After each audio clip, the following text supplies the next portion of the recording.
everybody. Neil with the Dastardly Gentleman. Tonight, much like most nights, I also have Frank with me. Say hi, Frank. Good evening. And tonight, we're just going to talk about what's going on in the world. It's gonna be the world. Yeah, the little world here, you know? There's a lot going on in the last couple of weeks. No. Like explosions and shit. So Gotta have more explosions. recently, if you haven't heard about this, and I don't blame you if you stop watching the news. Don't stop listening to this podcast because we're going to give you the news anyways, but here it comes. So we had recently fired, 59 cruise missiles into Syria, striking an air base of some sort. Shouldn't have been standing there. You know? And it was in retaliation to, President Assad. Is it President? I don't know. Yep. Mr. Dictator? Yeah, President.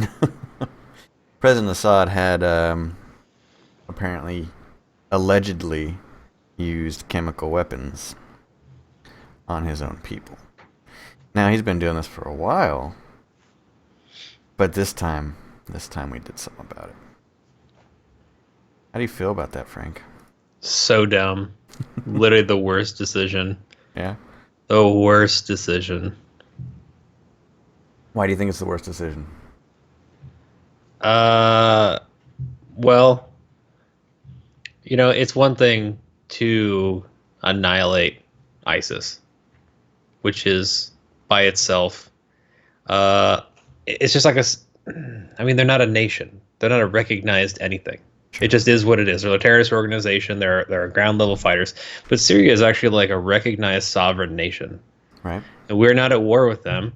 We're not at war with them. They haven't really done anything that we presently know about to attack the United States. So it was essentially an unprovoked attack. Okay. So that's kind of a big deal. So let me ask you this then. Historically, we've been pretty late to the party when it comes to conflicts. I don't want to say all conflicts, but basically when the start of genocide happens, World War II was a big deal. I mean, we didn't come into World War II until several years after the war started. And we really didn't come into World War II until we got attacked by Japan. Right. So we didn't lift a finger for our allies or anything like that until we got attacked. How do you feel about that? Well, it was a realistic decision because at the time of World War II, America was going through a substantial financial crisis constantly. We really hadn't quite pulled ourselves out of the Depression. Yeah. World War II is really what brought us out. So all the manufacturing and all the production, all the jobs that World War II created, and everybody getting together because we got attacked by Japan, brought us out of the Depression and gave us the finances we had, and then we went forward with it, and then we did what Americans do, which is win. Shameless nation shilling. America. But at the same time, it would have been stupid as shit for us to even consider getting into the war until we really had a reason to, because the amount, if from what I recall, the graph of world powers was as far as military might, was Germany was number one, mm-hmm. And then it was Germany, and then I think it was Germany, and then it was Japan, and then France, Britain, and then Russia, and then all the way down on the 19th was America. Really? We weren't even So if we had been France is attacked, let's get in there. Meanwhile, the Blitzkrieg and the Luftwaffe are still at maximum capacity. Right. And they're just no. We have written the literal book on mechanized warfare, and we will just goosh step all over your graves. So that'd have been a terrible call. Right. So getting late into the party made it so that the Germans had kind of been softened up at that point for other world powers going into conflict, and America was able to kind of dominate the Atlantic along with the British. Right. I guess that makes sense. Right. Okay, so that is obviously logical and realistic. Right. However, how about the moral impact of it? I mean, at that time, millions of people were already dying, Right. and But we not, didn't know that. we did not know that.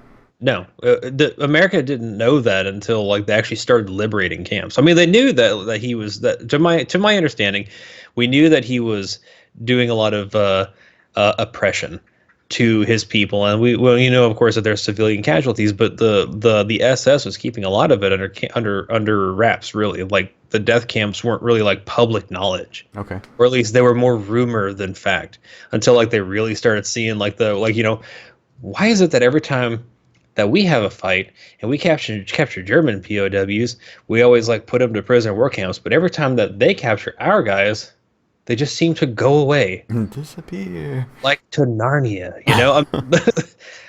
it's like, oh, maybe there's something more to that. And then it's like, there was a whole bunch of people in Poland. Now there's substantially less people in Poland as the Russians are kind of pouring through. The Russians are like, the fuck is everyone? It's the Well, plague. you're walking over them.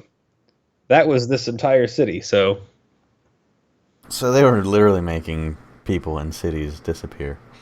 well, yeah. I mean, they decimated Europe, the population of Europe, between the world conflict, between the conflict and the civilian casualties in the conflict, and the concentration camps, and then the liquidation of like a lot of the Jews and Gypsies, etc. I mean, it was just like emptying people out into ditches. It's awful, truly terrible. Okay. So, hypothetical. Do you think, had we known that this was going on, like it wasn't kept a secret, and we were privy to that knowledge, that we should have, intervened sooner? No, Okay. Just because let's we just didn't have the say ability? no. I mean, like you really didn't. Unless like every other nation was going to be able to jump in with you, then no. Because I mean, if America, even if like America was standing on the moral high ground, which it was, Yeah. and America gets to have like the knowledge that for World War II they jumped in as essentially like the knight in shining armor. That it would have been if America saw the concentration camps happening and was like, we're going to jump in there, we're going to do something about it. It's like literally trying to save a zoo worker that's being attacked by a 900-pound Siberian tiger with a fucking slingshot. You're like, I have made bad life choices. I would like the opportunity. You're just gonna eat me, Kay. I mean, we wouldn't have had a chance if it was just like, oh, the Blitzkrieg's happening. Oh, Hitler's taking Europe. America's there. Boom. Then before anybody else, if we knew that he was going through and he was starting to like empty out the ghettos and kill people, if we had jumped in ahead of France and Britain, it would have been France and Britain at the end of the war. I mean, we wouldn't have had anybody left. Okay. So, given our current situation now, that we are, top two, basically, in terms of military might. Holy shit, we're like top 3. We're like USA 1, 2, 3 for military might. Yeah, that's true. Literally all top three combined. Do you think that do you think we made a mistake? Provoking somebody that was basically pulling a Hitler. But was he? I mean, I mean, like here's the thing: pulling a Hitler means that you've designated a group of people as being undesirable, right, and you want to push them to the side and execute them. right. That's pulling a Hitler. What Assad did is he sees this is an area, this is a rebel-held city. Rather than expending the manpower that I'm depleting on a daily basis, Okay. gas the whole thing, because we know because he knows that entire area is sympathetic to the rebels. Right. So that's not the same thing. Because what he's doing is he's making, because there are soldiers in that area. There are civilians too, but it's less of a genocide and more if you're going to make an omelet. I mean, I'm not saying that it's any less morally reprehensible, because using chemical weapons is awful all by itself. Sure. But I mean, his decision was to destroy an enemy stronghold. It wasn't I'm going to round up men, women, and children, stuff them inside of a cattle barn, and burn the goddamn thing down. Okay. You see what I'm saying? Yeah, Like no. there is a substantial difference. I mean, it's kind of like a moral. There's no moral difference because killing is all by itself reprehensible and wrong. But Right. you know, like the difference really being, it's a picking a target for more or less military reasons versus I'm gonna gas these people because they're different. Right. Okay. That's it. That's Hitler. Okay. So, ethnic cleansing was more Hitler. Assad is more. Assad is he's an oppressor. He's a dictator. He's a tyrant. So he's attempting to pacify the population through violence, which is different than what like ISIS or even what a lot of like the other Middle Eastern tribes do, where they have like oh they're Sunni, oh they're Shiite. The Shiites want to kill the Sunnis. The Sunnis want to kill the Shiites. I mean, they're closer to being like if they had the capability, one of those two groups would pull Hitler like that. Okay. Yeah. Okay. I got you on that. That makes perfect sense. Yep. So basically, Assad was just being, you know, He's evil as shit. he's evil shit. He was using very unethical methods, but his goal was to His goal is pacification and Yeah. unification. wiping out the dissenters and unifying the country. It Right. makes sense. And I mean, granted, chemical weapons are pretty damn effective. You don't lose a whole lot of your own people, if any. You just, and especially when unless the wind changes. Yeah, I mean that is kind of the big caveat. I mean, like you're like you fire them in there and be like, all right, everybody, I hope you can hold your breath because depending on what it is, I mean, especially like if it's VX, they're like, you smell that? You're done. So. Yeah, as soon as you go, oh man. Now, without getting terribly graphic, which I don't mind if you do, but I wanted to throw a disclaimer in there. Mhm. So, sarin nerve gas, that's what he used, right? Mhm. What are the effects of sarin nerve gas? Asphyxiation, and I think it liquefies the lungs, and then until you go into seizures. That is outrageous.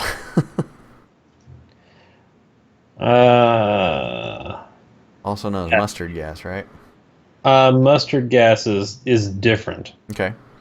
Mustard gas is closer, to my understanding. Mustard gas in chemical composition is a lot closer to like tear gas. But I mean, it's more corrosive. So I mean, it's way closer to sarin, but it's not. This particular bit that they're using is substantially worse. Gotcha. All right. So that's fucking terrible. That's awful, man. It really is. And that's why it was outlawed in the Geneva Convention. I mean, it's one of the many. I mean, we talked about this in a previous podcast. It's one of the many things you're not allowed to use in war. It's again, it's a war crime. It is a war. And it's just a terrible way you die. I mean, it's inhumane.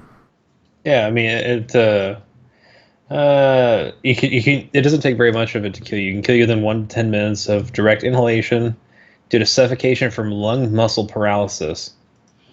So your lungs just quit. And then you go into a lot of times, from what I understand, you go into seizures. So That's crazy. That is so Yep. crazy. Effective though. I mean, shit.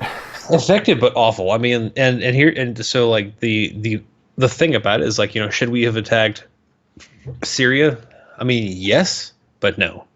Okay. Because yes, we should have attacked them. No, it should not have been the U.S. No, we should not have done it all on our own.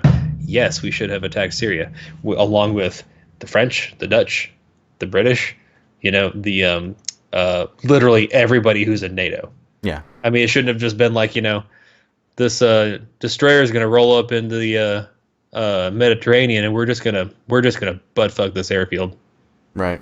I mean, and really be worthlessly effective. Yeah, I mean, he did a little bit of damage to a fucking airbase.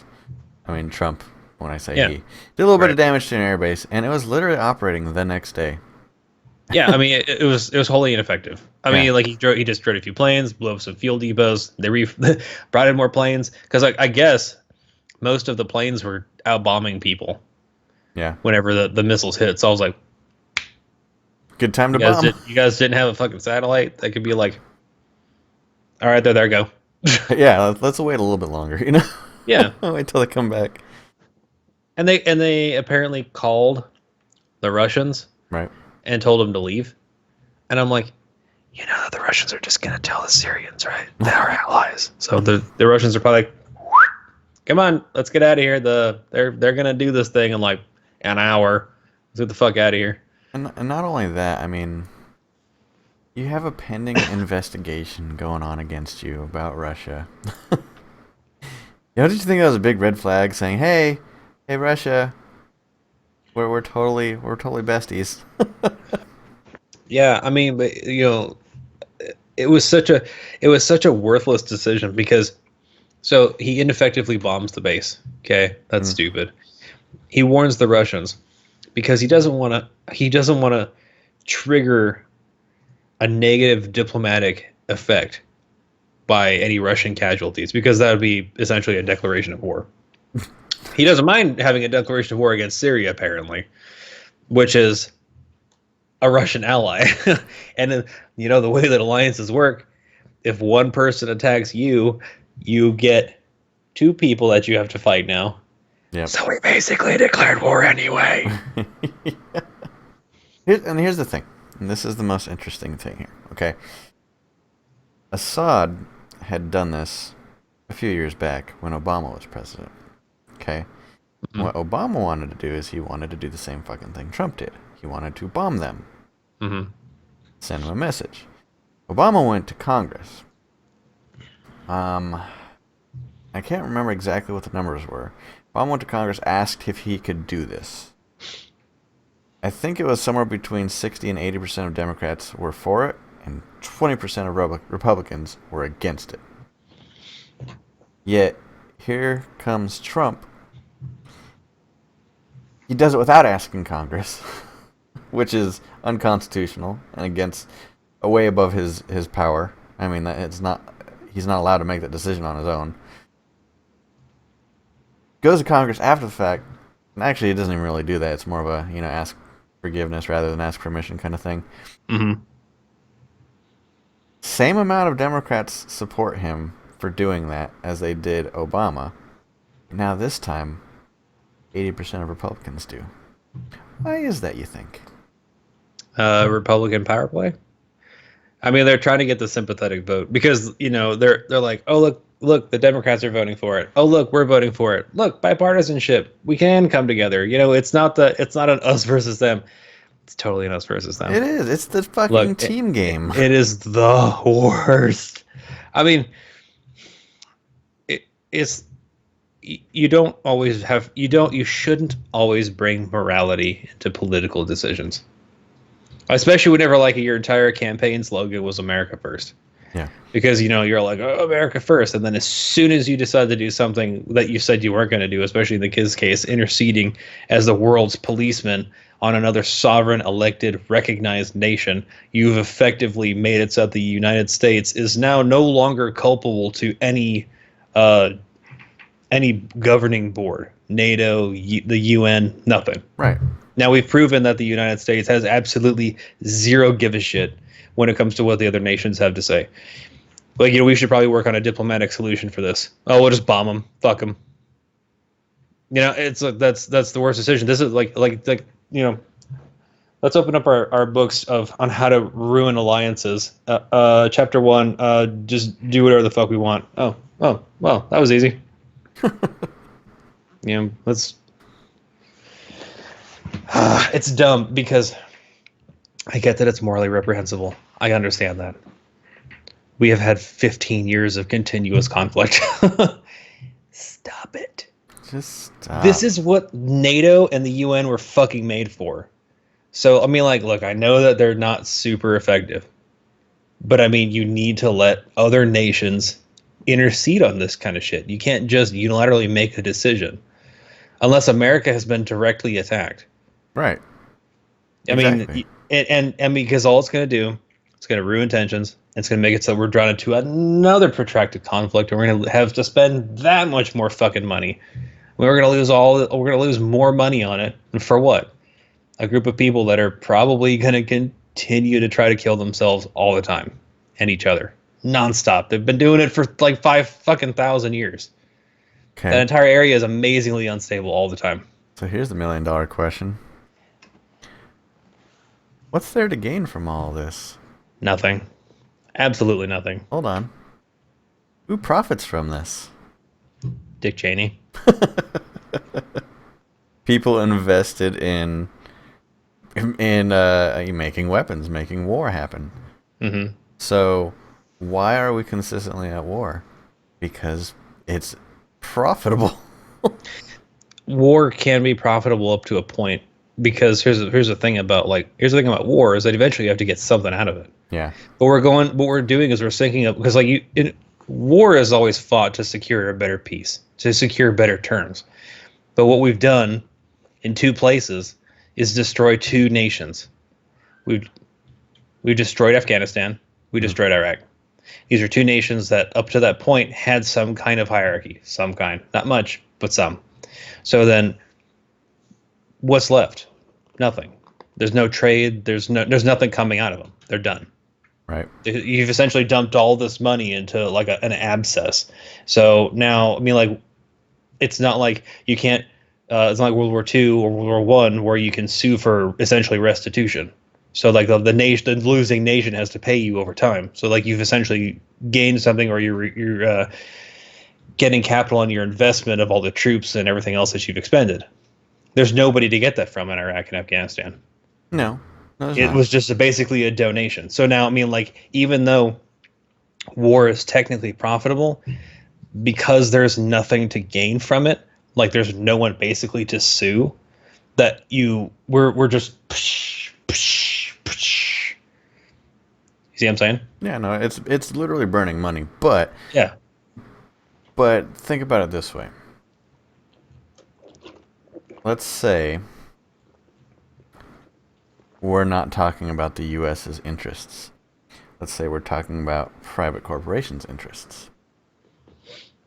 They're making money regardless. Regardless if we win or lose. I mean, you're producing weapons, you're producing ammunition, you're producing planes, so on and so forth. People have jobs. They're making money.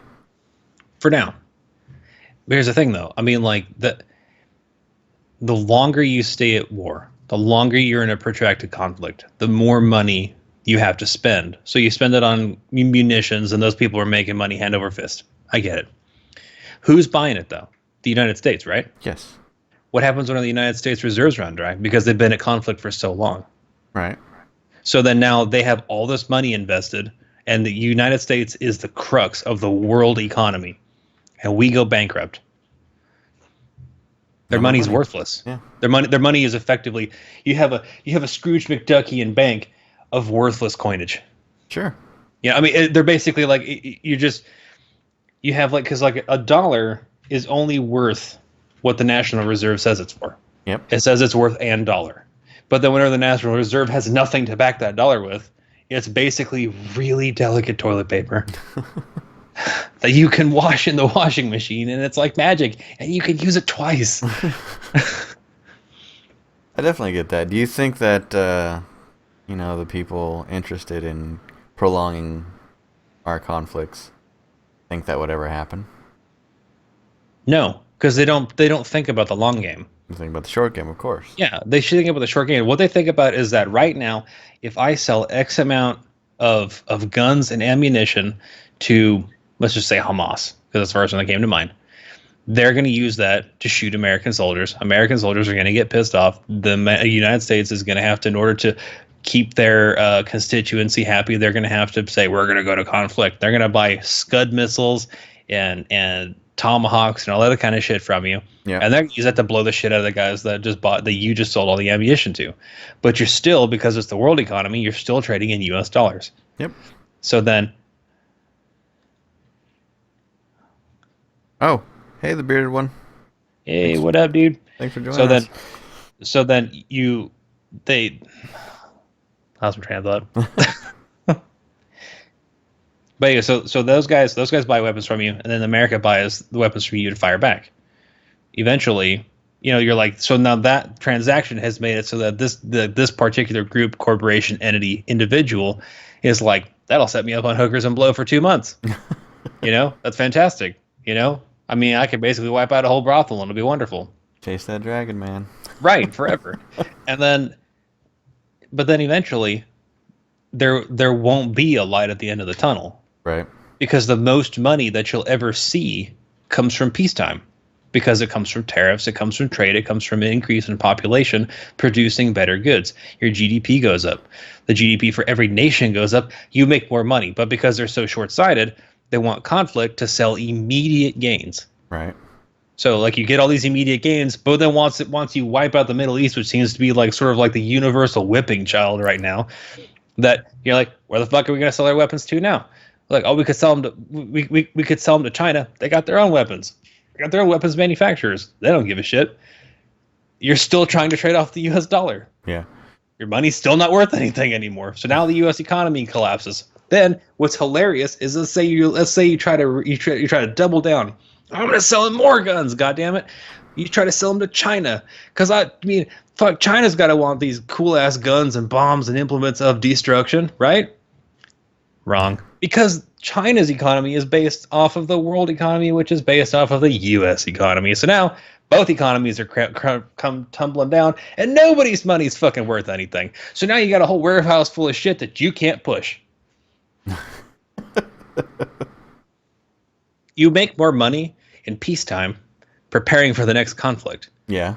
So these guys, if they really wanted to make money, they need to get the various nations to chill the fuck out and at least go into a Cold War status. Because then everyone's terrified of everyone else and they all want the bigger guns and the bigger measuring tapes to measure all of their dicks all at the same time. Then that's whenever you make all your money. Short of straight up pilfering another nation's gold reserve, you won't make any more. I mean, like it just won't happen. Oh man, that was awesome. Thanks, Frank. You're welcome. That was good. All right, let's move on to the next bombing. So Next bombing. That was cute. Yeah, that was good. I like that. Shortly after we attacked Syria, we also dropped what's called the mother of all bombs on an ISIS tunnel system. Right. Where was that? That was in Afghanistan, wasn't it? I think it was Iraq. No, he thought it was Iraq, isn't it? Or maybe he was just... Oh, no, you're right. You're right. Okay. No, when he was being interviewed, I think by 60 Minutes, and he's like, yeah, when we bombed Iraq, and they're like, Syria, right? It's like, oh yeah, totally Syria. Yeah, that's right. Yeah, that's right. Yeah, you're right. It is Afghanistan. Okay, so we dropped the mother of all bombs, which is actually a different acronym. It stands for it's a massive ordnance air bomb. Yeah. Now that was a bomb the size of a Winnebago. It was designed to explode about 15 feet above ground before it actually makes impact, so it'll actually the downforce of the explosion. And it did its job pretty well. This was the first time Trump had actually came through with one of his promises. Or not the first time, but I mean that was the first time he came through with that specific promise of fighting ISIS. First measurable time. Measurable time. And he effectively killed, I don't know, what was it, like 16 people?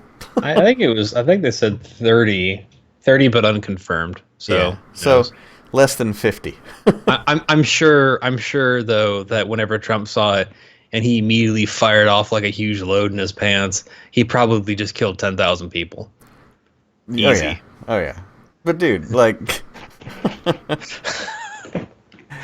we're discussing them. If when it comes to Trump's methods, the bearded 175 asks, "Are we agreeing or disagreeing with Trump's methods?" It really depends. It depends on what he does, and we're not, we don't pick sides. We don't pick sides. We pick ideas, and if they're wrong or not. I mean, in this case, he was very right. Yeah. Good job, Trump. I applaud. We don't feel so great about his bombing in Syria, but his bombing on ISIS, that's pretty fucking awesome. It would have been the bombing in Syria would have been better if at least it made sense. Yeah. You want to make a statement? If you really want to make a statement, you bomb a fucking palace. Oh yeah. I mean, that's whenever you literally just unzip and then you just slide your dick over like Assad's forehead and be like, "What do you think of me now?" You know, I dude. mean, like, Nah, man. That's the thing, though. Is like, yeah, okay, going back onto that. He warned Putin, but he probably also warned Assad. I would have. Yeah, basically that's what we were saying, the bearded one. Um, but yeah, I mean, that's you bomb a palace, you're actually going straight for him and his advisors and whatnot. You're going for the throat. He doesn't want that. Fuck it too. Oh man, It okay. was like a shot across the bow. Yeah, Boop-boop. basically, it was a warning shot. It's funny because what was it? I watched a whole lot of The West Wing, and I remember one of the episodes where John Goodman was filling in for the president at the time. He was the Speaker of the House, but he was filling in for the president because the president had issues. But one of his first things he did was, all right, we're gonna go bomb some people. Oh my lord. And like he had one of the ambassadors over from the country he was about to bomb. He's like, okay, go ahead and tell that ambassador we're about to bomb his country. And I'm like, is that what we do? Probably. I mean, yeah, it's you have to have that declaration of war. Yeah. Otherwise, it's an unprovoked attack. Yeah. Yeah. I mean, that is interesting. So yeah, I bet you anything Assad actually knew about it coming ahead of time. Yeah. I mean, probably. Actually, and this is just spitballing here, Trump probably asked him where he would like to be hit. Yeah. Like, Where would it's this like- hurt the least? That's like whenever like your roommate is trying to get you like help you get out of going to church the next morning, being like Danny, do you want it in the eye or do you want it in the jaw? Turn your head. No, just turn your head. Don't look. Grit your teeth. Bite into the belt. I'm gonna beat the fuck out of you. You know, it's a lot like that. Yeah, man. But okay, so back onto the bombing in Afghanistan. No, that was actually super effective, and using a bomb the size of a fucking Winnebago, I If it think. was really super effective, they should have painted it red and white. They're gonna catch them some Pokemon with a fucking bomb. And so yeah, they dropped that big ass bomb. It sent a very powerful message. I think. Yeah, like a mile wide. It spoke loud and clear. But here's the thing that bugged me about that. Why am I still okay? The problem with that is primarily Fox News. Oh, here we go. They were all collectively blowing their loads to the footage of it. They put like some sort of a American theme song to the fucking black and white picture of it blowing up. Yeah, basically. They might as well play like the fucking Battle Hymn or the Republic. Basically, that's pretty much what they fucking did. And that's pretty sad. The glorifying of it. I mean, I don't know. I don't really like glorifying killing personally, but they were spouting off bullshit like, this is what America stands for. This is what we are.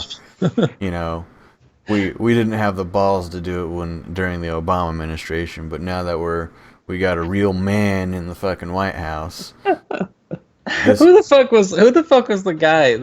He's been on the news forever, but oh my god, I can't remember what his name is. But he literally just spent so much time just being like, the president, he really brought it to him. You know, he did what Americans do. They're just and they're good. And I'm like, who are you? Seriously. I mean, like, sometimes I think that Fox just needs to change the name to, I was going to say CNN, but it might as well call it Crusader News Network, because it's just like, they're like, we're going to carry this torch of righteousness, and we're going to just blow the shit out of fucking everybody. Fuda, I agree, Gage. We should all, instead of making war, we should all jerk off to Fuda. Separate but equal. Gross. It's not gross, dude.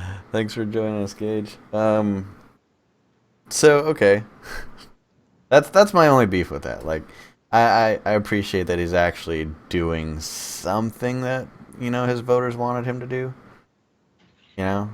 And Well, it sends an enormous message, and it's also militarily it was a fantastic decision because I mean you whenever like the guys on the ground are looking at it being like they're building tunnels and bunkers and traps. This is a strange reminiscent of Vietnam. You know what we couldn't do in Vietnam that we can do out here where we can see everything that they're doing? We can bomb the shit out of exactly where they're at. Let's go ahead and collapse this tunnel. And can you even imagine being a guy? Let's just say, so the blast radius is about a mile. Let's say you're a mile and a half out. And you're listening to them like, what are you doing today? What are you doing after the beheading? Boom! And then like the whole area just turns just to glass. You're like, look, I don't need the virgins. I'm out of here. Like you storm off and you decide not to terrorize the neighborhood. Because I mean, like let's look at it like from like realistically. So ISIS thinks that they're literally hot shit in a champagne glass, and that for some reason they think that they can actually pick a fight with the United States, which is insane. But then they see that. And they can use a conventional weapon to literally wipe you off the face of the fucking earth, should they so desire. You would literally not be able to even know it was coming, because you hear the plane. What was that? Death. And then just everything in the area, ass, blood, and guts, not even registering, just turning into atoms. Seriously, I mean, okay, let's say they were flying above head, Pop, pop, pop. like they're flying about 30,000 feet. Maybe that's just cruising altitude for a standard airliner.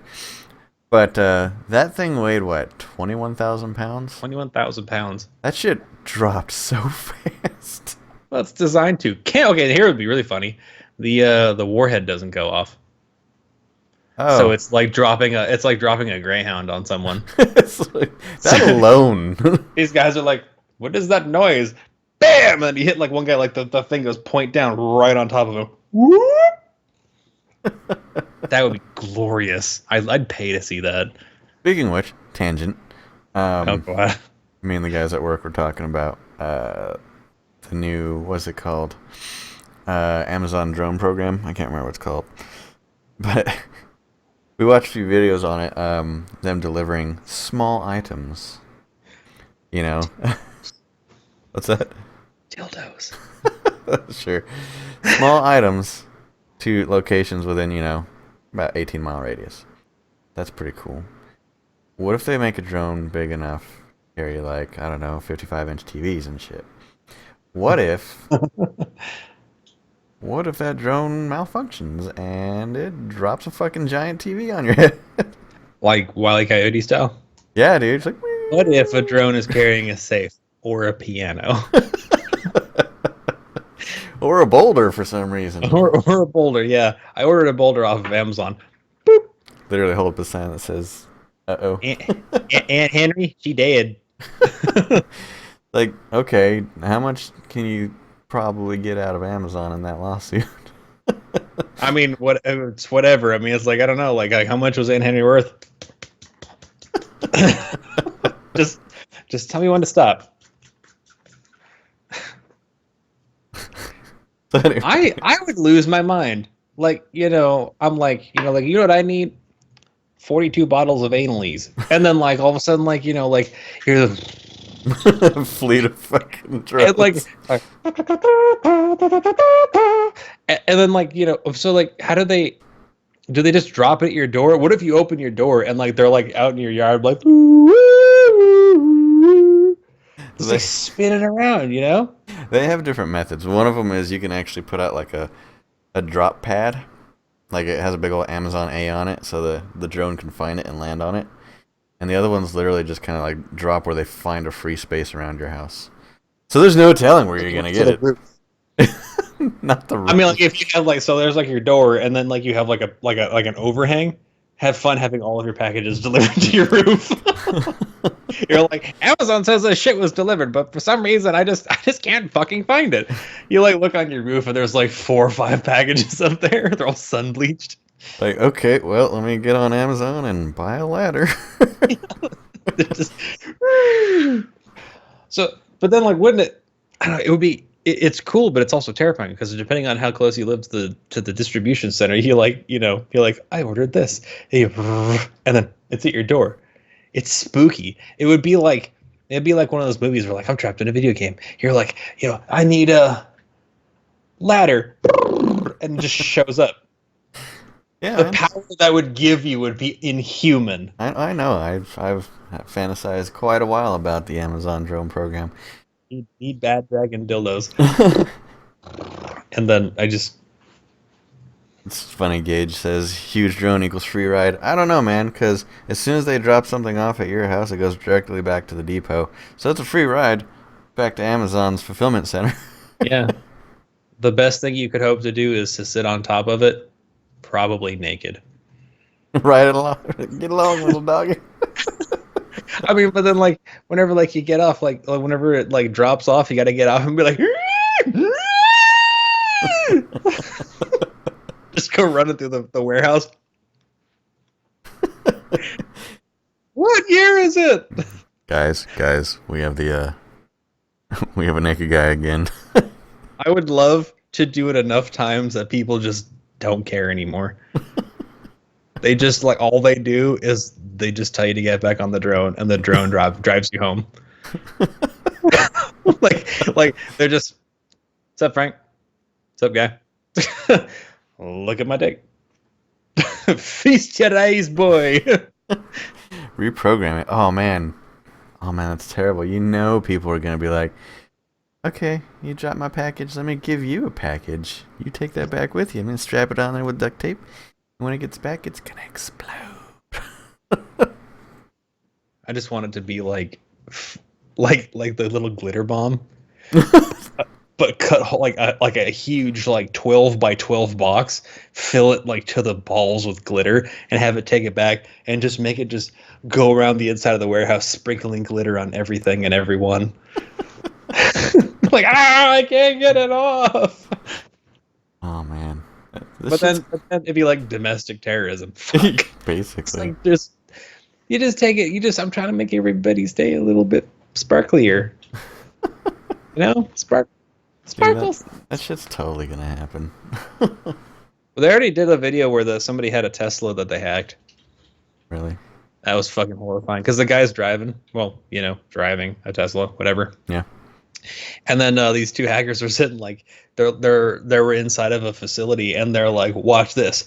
Turns radio on, changes where his navigation was taking him. So then all of a sudden he's in the middle of the highway, and they just turned his car off. That's fucked up. Yeah, they kept messing with the AC. They're like, make it really hot, and he'd like change it back, he'd make it really hot, change it back, make it really hot. I'm like, that's just you're irritating as hell. Okay. In tangent. So, anyways, that was so much fun. I don't remember what the fuck we were talking about. we were talking about the Moab. How did we get to? Okay, go ahead. we went from the Moab to talking about like robots delivering dildos. That's what we do here. That is true. That is true. That's how we roll. We roll with dildos. All right, so let's move on to the next thing. The next bombing. Right. So North Korea. They haven't bombed them yet. They tried bombing someone. No, it was a test that they failed. much like a hair examination that Kim Jong-un can't pass. It blew up on the launch pad. What do you They're think? the worst. They can't even be. They're not even dangerous. They're not. They're dangerous to themselves. I mean, like, look, this is what's going to happen. Kim Jong-un is just going to sit there, and he's going to literally rattle that saber so hard it's going to break off at the hilt. And then he's going to throw that hilt, and he's going to fucking push all the red buttons. And then he's going to turn his own country into glass. because none of that shit's gonna go off, but they're gonna arm all of it, and just like the sky will flash, and then North Korea will cease to exist. And then South Korea will just kind of float off next to the Philippines. Like, there's gonna be so much time of people like pointing the finger, being like, "Did China do it? No, the United States did it. No, China did it. I mean, did Russia do it? I don't know. Did Japan do it? Can they do it?" I mean, like, nobody will know what the fuck happened. 1 minute Korea was standing up, the next it was laying down. They got sucker punched at a frat party. Here's a question for you. How many countries actually do what North Korea does? I think there's one other at least, where they have big old parades marching the military down the streets and their big ass scuds and shit with them. I think North Korea is the only one that left that really does that a lot. I think China still does every once in a while. I thought Russia did too, didn't they? Russia did back in the day. It doesn't do it anymore. Okay. I mean, that was part of the big Soviet thing, was doing the big arms displays for the camera so that they could terrify the West. Here's the difference, though. That was actually terrifying. North Korea said they're jackbooting around and be like, okay, those weapons are all like 45 years out of date, but that's fine. Seriously. Not terrifying. You are not terrifying at all. I'm sorry. I am so sorry, baby. Just go back inside. Like you're darling. Just take the curlers out and go back in. So, oh god, do you think that the okay, this is a conspiracy theory. I love these. Do you think that foreign power had a hand in making sure that that bomb did not leave the launch pad, like 007 style? No. Think it was just their fucking I incompetence. think that they really just don't know what they're doing. But here's the thing: they're so economically destitute. It's amazing that I honestly envision their nukes are probably made out of car parts. Like they've probably taken like a bunch of like look, they're gonna launch an ICBM, and it's gonna land in California, but it's not gonna have anything on it. Not because they weren't trying. They were really trying. Somebody forgot or something, and it's gonna land, and everyone's gonna be like, "What the fuck?" And then they're gonna get close to it, and it's gonna be all spray painted white, but just underneath of it, you can see where it says Datsun on the side. You know, is this ICBM made out of fucking a Datsun? Do they make old cars out of this? Why would they do that? Is it a message? Is it anti-capitalism? Is it that they hate America so much they want to make an ICBM out of American car parts? No, it's because they don't have anything else. I mean, like, look, they've got agriculture because it was already there, and they've got the end. So I mean, like what? When they run out of car parts to try to make ICBMs with, then they're gonna start using wool and just yarn a bunch of ICBMs, and those will probably explode too. I don't know what they're feeding the sheep, but they'll fucking explode.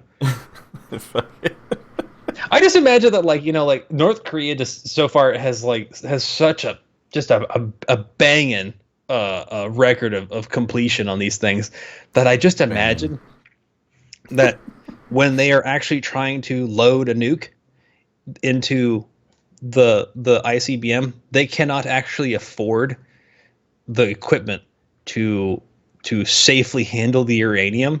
It's just a whole bunch of guys playing hot potato, throwing it to each other, and then immediately falling over dead. You have like, in order to arm one, it costs like 80 dudes. Because they gotta like throw it like up the little staircase. It's no wonder why North Korea doesn't have a baseball team, you know, because anybody who can play catch is already in the dirt.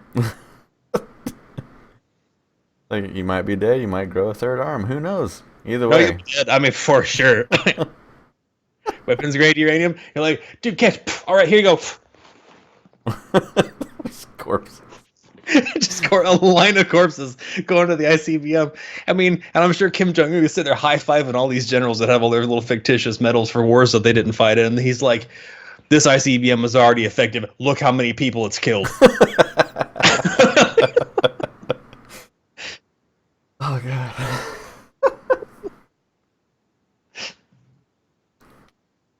gold, man. That was fucking solid gold.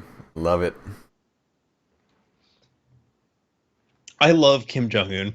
He is the goofiest looking, most ineffective little pocket tyrant ever. He's the kind of guy that he's got that goofy fucking hair. I just want to poke his belly. But like, I imagine rather than the hoo hoo, it would probably be like kill him all. Like praise the fatherland. He's so offensive in every way. And the amazing part is he's like our age. Mm-hmm. And that's what kills me. He's our age. And I'm like, do you not read the newspaper? No. You have no chance. You are hysterically like underprepared for like, it's like, do you really want to fight the US? I mean, like back in not the US's military heyday, you lost 20% of your population to the United States during the Korean War. That was when you were at your height. And I'm like, since then, we could literally blow up this planet 6 fucking times. And the moon. And probably Mars. Basically. At the same time. I mean, we could destroy everything. Like, you point at a planet, we'll probably ruin it. But I mean, you really want to do this? Yeah, dude. They have no recognizable navy whatsoever. Meanwhile, we have like literally like an 8 of our fleet in the Pacific that could just annihilate the entire nation. Yeah.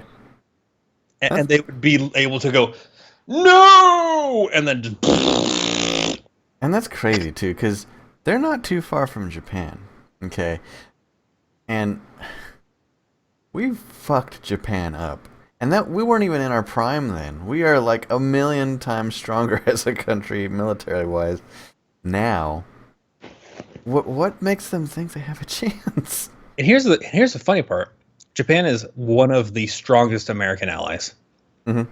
I mean, bar none. Yeah. They are one of the strongest. And in this administration has proven that even better because Trump and Shinzo Abe, the prime minister from Japan, get along weirdly well, probably because they're both horribly offensive people.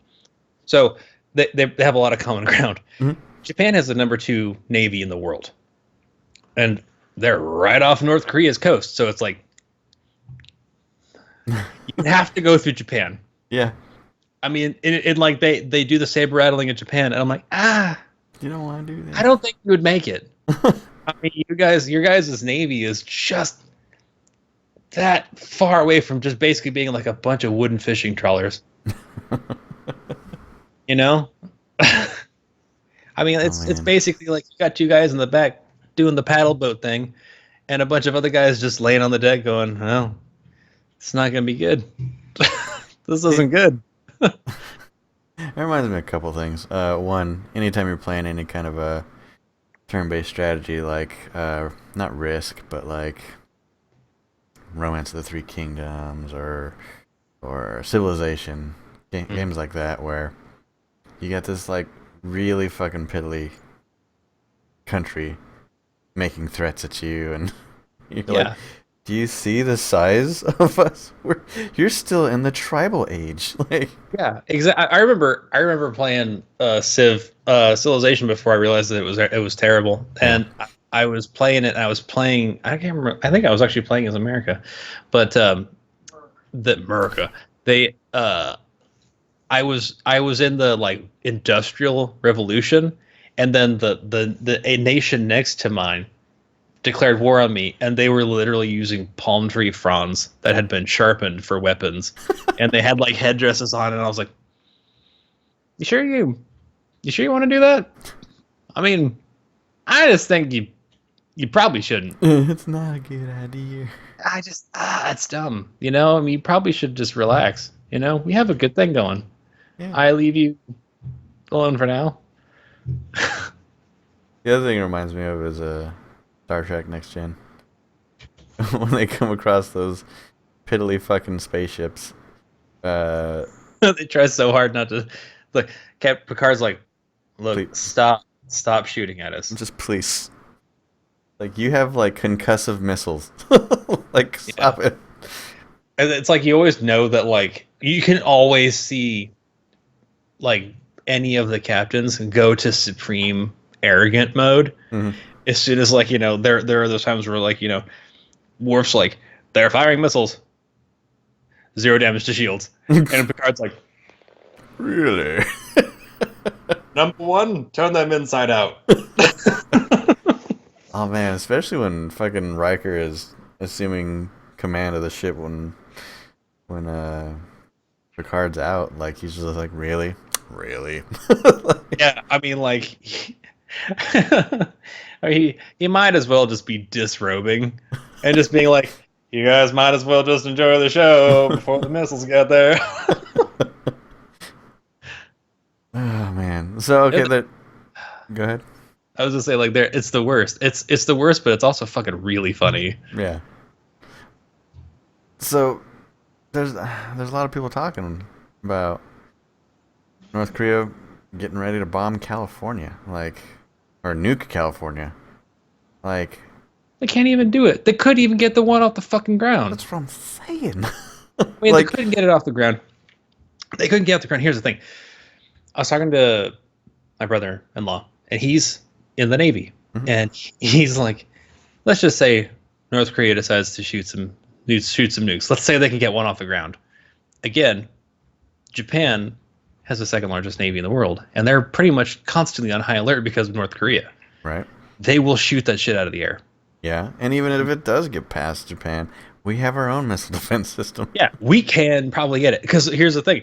They've fired 5, and none of them have ever gone any further than like 50 or 60 miles or some shit like that. I mean, very, very short distance for being an ICBM. There wasn't very much sea in that. Yeah. So it's like, listen, because I imagine that they would probably get super hot and heavy and all, like, fire an ICBM. Let's just say hypothetically, and somehow manages to get past Japan.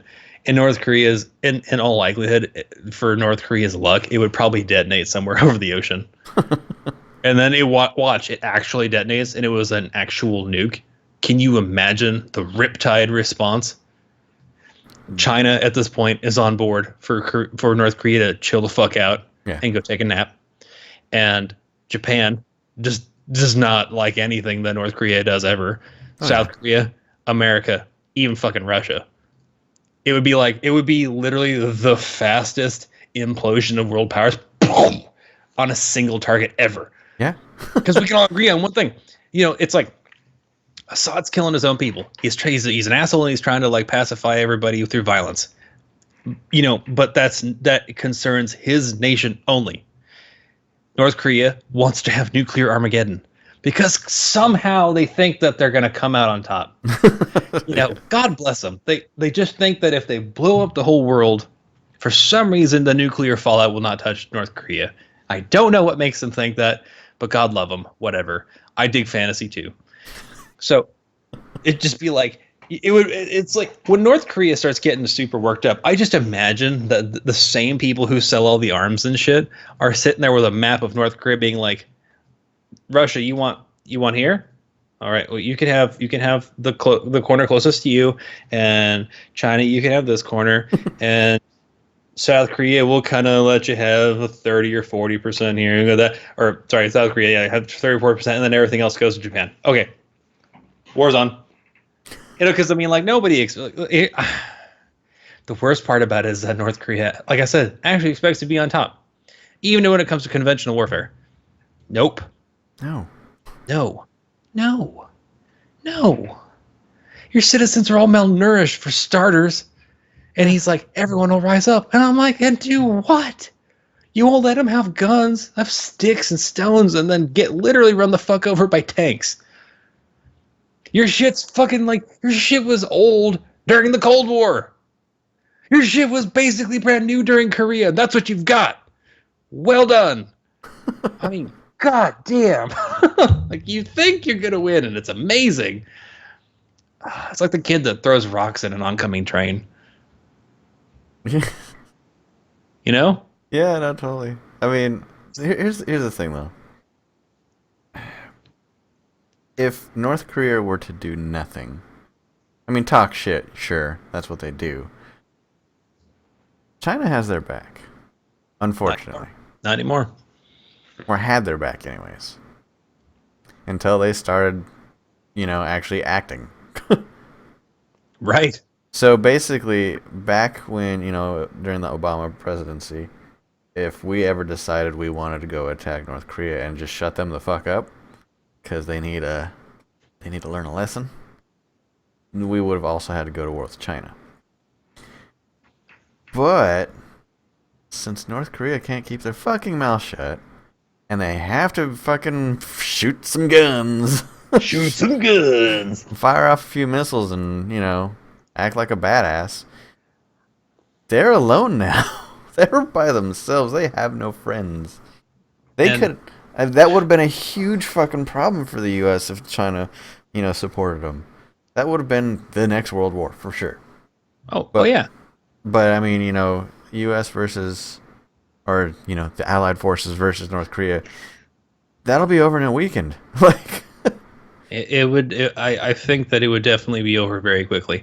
And it's so supposedly unconfirmed. I cannot cite my sources. Supposedly, after the president of China met with Trump, China marshaled 125,000 troops onto the border of North Korea. really? So for the possible pacification of that nation, that's called invasion. I mean, just Yeah. because they're not doing what China tells them to do, which is shut the fuck up, don't rock the boat. Seriously. Because China is trying to reclaim its glory days, and North Korea is literally becoming an obstacle to that. You know? It's time to put Lenny down. Yeah. Yeah. I mean, they are threatening China's probably number one trading partner consistently. Yes. It's like if China is actually going to reclaim its glory days, it's going to need allies, partners, and people that are actually interested in making money and furthering a domestic agenda. That is not what North Korea is doing. North Korea has zero interest in doing any of that. North Korea wants to conquer shit for reasons that no one but North Koreans will know. I mean, I don't even think North Koreans know. Nope, they sure don't. I imagine the everyday citizen. Actually, fuck, I don't think anybody does. I don't even think Kim Jong Un knows. I think that he just wakes up in the morning and is like, "I'm going to conquer the world." Why? That's what I do. Because my dad That's what I do wanted to. ineffectively. Yeah. he's like Kylo Ren. I'll follow your legacy. Yeah, like why? Why though? But why? I mean, but why? That's the thing. Look, don't get me started on Star Wars, but I will say briefly. Why? When they were writing this character, why were they like? And then Kylo Ren wanted to be like his granddad. I mean, but specifically, why? I mean, what turned him on to being like, you know what I want to do? I want to be an asthmatic burn victim. With a paraplegic. I want to be all prosthesis and I want to walk like a zombie. That's what I want. But like, why? But for real though, why? I mean, Maybe we'll find out in this next movie. because within reason, they have enough knowledge of other Dark Force users that they could be like, I want to be like Darth Bane. Because he had all of his limbs until he died. He was a whole person until death. I mean, like, and he didn't cry about literally everything. True. Like sand. Okay, I'm sorry. I'll stop. I'll start to get all worked up about the sand comment. I'm so sorry. It's all right. I'm coming down. All right. Hold me back, Neil. Hold me back. I can't. You can't reach me. Well, I mean, there's a lot more going on, but I think we covered the most important things that have happened recently, which were, potential war. A lot of that. There's We could talk about Bill O'Reilly. I was gonna say we could have talked about Bill O'Reilly. I mean, it's just Cosby 1.5. And to be honest, he never got anywhere with those chicks. No, but he was just a dirty bastard in the office. He was a fucking dirty old man. Nobody wanted to fuck him. And he got really mad when they wouldn't fuck him, and he started insulting their handbags, and apparently they had a black intern or a temp Hot chocolate. called her hot chocolate and started grunting. What does that even mean? I mean, like, he's literally the kind of guy that just like leans against the water cooler and is like, "Hey, I got a fiver in my pocket. Who wants to spit on my dick?" It's like, nobody. What are So, you doing? so now here's the real question when it comes to Bill O'Reilly. I mean, other than the fact that there's two things. One, but dildo bomb in Kim's house. I think you're a little behind, Gage. You gotta hit the live button. Dude, that would be fantastic, though. Real talk, that would be fantastic. What, a dildo bomb? Yeah, you want to talk about sending a message, especially to North Korea, because North Korea at this point is basically like a kid you can bully. So then, like, you have like you load an ICBM full up of literally just thousands of dildos, and just have it like explode. Yeah, like the big wobbly ones, have it explode right above the palace and just rain dildos. Because like he demands like Kim Jong Un's like, I demand an American response. Boof, dildos. Just like, this is what we think about you. This is literally the equivalent of you falling asleep and us drawing a dick on your forehead. But we can't do it, so dildo bomb. That would be amazing. There's so many ways that America could literally be the evil frat boy of the world. Because we are literally a nation of such magnitude and such power that if we so desired it, I would love to see the president, whoever it is at the time, organize a little SEAL team, go with them, break into Kim Jong-un's palace, wipe out the guards in the immediate area, and literally wake him up and give him the Arabian goggles. The Arabian goggles. Where you take your ball sack and you push it into his eyes. And just sit over him and just fucking teabag the shit out of him for about an hour. And make him realize there's nothing he can do about it. And then you hop on a plane and you go the fuck back. I love this idea. That's making a statement. This is how powerless you are to stop me. I'm going to teabag you, and it's going to be great. And I'm going to tell everybody I did it.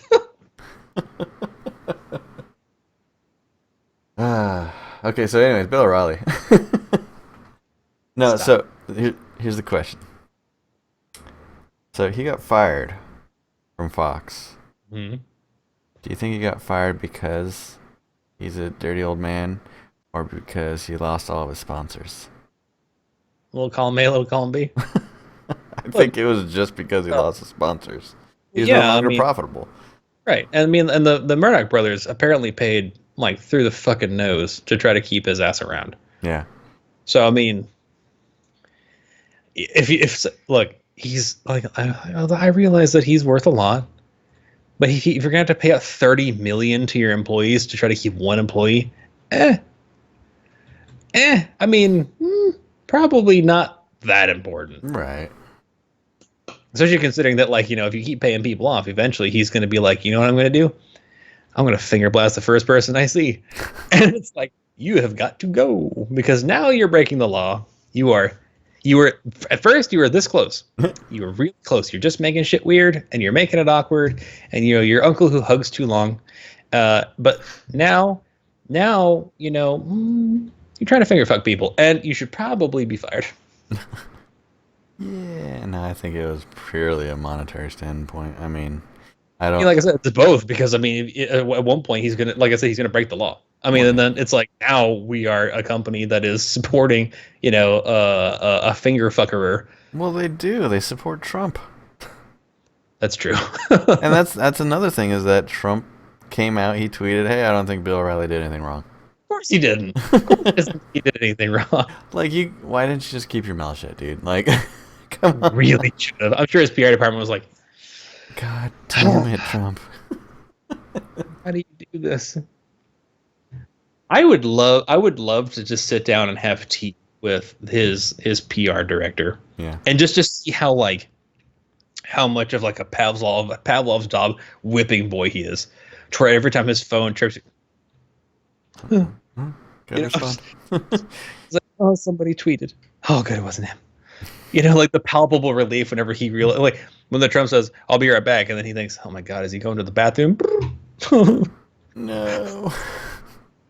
You know, he's in there like, you know, dictating national policy, and he's like, I have to go to the bathroom, and then you look down and it's just like some like horrible like racial vitriol. The president didn't mean it because he's old and senile and I don't understand him. God damn it. Making it weird and hard. That's what she said. All right. Well, let's wrap it up. We've had a good run here, and I think it was very informative. Sure. Yeah, dude. So, thank you all for watching. Thanks for listening. If you like what you heard, like what you saw, please like, rate, comment, subscribe. Follow us on Twitter. Like us on Facebook. And, visit us elsewhere. I mean, we're at mail@dashthegentleman.com. Visit us at www.dashthegentleman.com. We've got everything there. Also, just, give us some feedback. I mean, we like to hear from you. Thank you for the people that joined us tonight. Gage, appreciate you. Yeah, dude, you're awesome. Yeah, and dude. you like dildo bombs. You like dildo bombs. It's like we're like one. And we'll see you guys next time. Bye. Bye. This is the awkward silence before we get ready to transition. Hold on, where's my outro? I don't know. Hope you liked it, because it's getting weird now.